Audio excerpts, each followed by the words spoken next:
So I stay pretty objective. I mean, losing my mother was a big setback, and that still lives with me and will for some time, obviously, grieving her loss. The emotion, I just thought it's a long race, and I felt like I'd sort of got into a little bit of a routine. So I very much welcome the changing tactical situation, really from Mauritius until we got here in Cape Town. It sort of presented a more varied challenge, really, which I really enjoyed.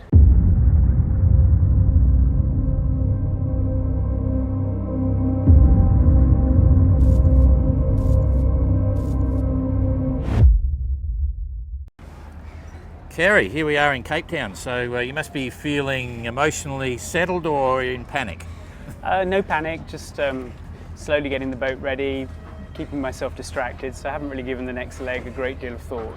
Yeah, okay, so this is about your emotional journey from the time you decided to actually do the MGR, okay, and finding the boat, prepping the boat, and getting to the start line. So the emotions, the ups and downs, self-doubt, anything you like, depression, got to give up. Yeah, so I started out wanting to build a boat before I was sent to Hawaii for 3 years. So finding a boat while I was then in Vietnam was really good, knowing it was a boat that had done well. So that took a lot of the pressure off, and I realised I was back in the game, I could do the MGR. And then I've said it before, but I really didn't think we were actually going to go until we actually started in Lagos. There was part of me thought, a lot of people might just suddenly drop out at the last minute. This might be a bit of a crazy plan. But I had confidence in the boat and just pointed us south from Lagos, heading for Lanzarote, and it all sort of fell together there, really. Yeah, I get the impression, I mean, you've got an amazing career, in the Navy and, diplomacy, all sorts of things. For you, this whole exercise is really about ticking boxes, planning, preparation, execution, more so than some others. So do you think you've been hardened from the emotional side of it, or you still got an emotional roller coaster by the time you got to here? So I stay pretty objective. I mean, losing my mother was a big setback, and that still lives with me and will for some time, obviously, grieving her loss. The emotion, I just thought it's a long race, and I felt like I'd sort of got into a little bit of a routine. So I very much welcome the changing tactical situation, really from Mauritius until we got here in Cape Town. It sort of presented a more varied challenge, really, which I really enjoyed. And I think that's how I'm going to look at the Atlantic now. I think I've found good speed. I'm pretty sure I've been the fastest boat really since Madagascar, so just continue building on that. The emotional bit will come in looking at the weather forecast. When there are light patches, and through my choice, I refuse to motor sail, so there's always a risk of, even if I've made some gains and got to the front, that I'll be overtaken again in the light patches. So my strategy will have to be to route around them as much as possible and think ahead, but that's had an emotional impact a little bit, the sort of how you regard your competition and how you fit into the race. Yeah, you've done some pretty epic stuff. Some of it we probably can't even talk about. But in the scheme of things, top to bottom, where do you think the MGR ranks in the things that you've done in the past? Like the best, the worst, the middle, wherever. Why?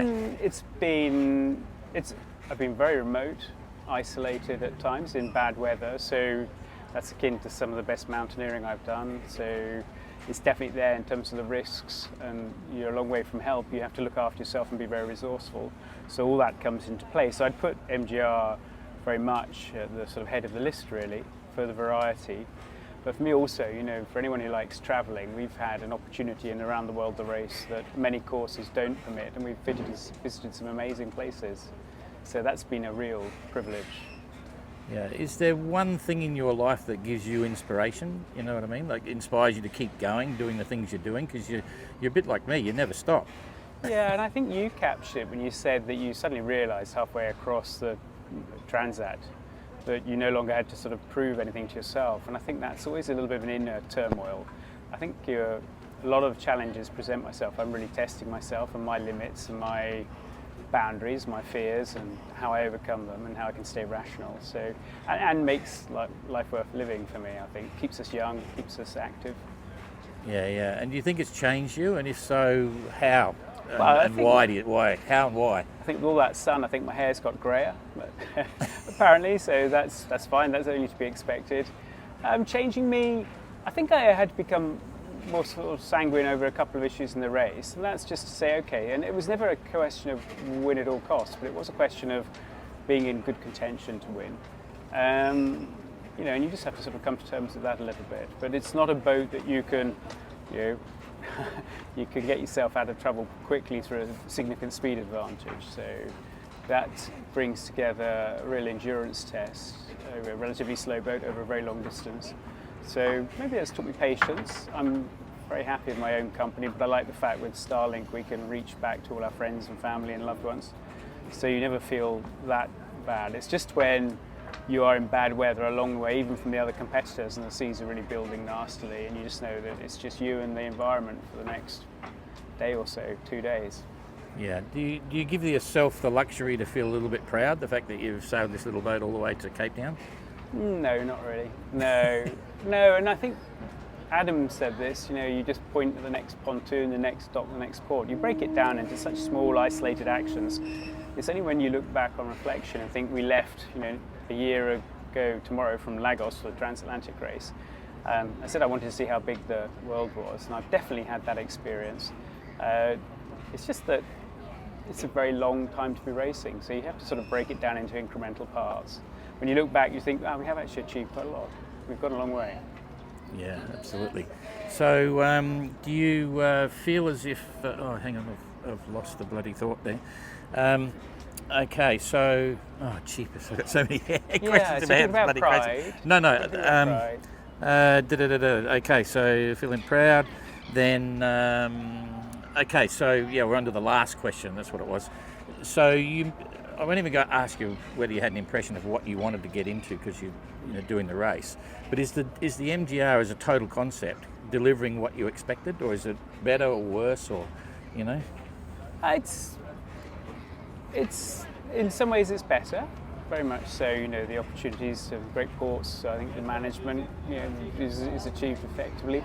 I just have some issues on where we tone down some of the racing, just from a sort of level of competition I'm used to. But we've talked about that, and I'm not going to keep going on about outboard motors and stuff like that. It's for me, that losing that purist aspect, I was more disappointed about that. I saw this as really a one design, affordable round the world race, and it is, but it's just less emphasis on the race bit. And I think when you asked about have I changed at all, it's that coming to terms with that and adapting and accepting it for a very pleasant voyage rally race in company of good people. So it's different from what I expected. Yeah. Okay. Sounds good. Good luck with the rest of it. We'll see you on the other side. Thanks, Tom. Thanks, Jay. See you later.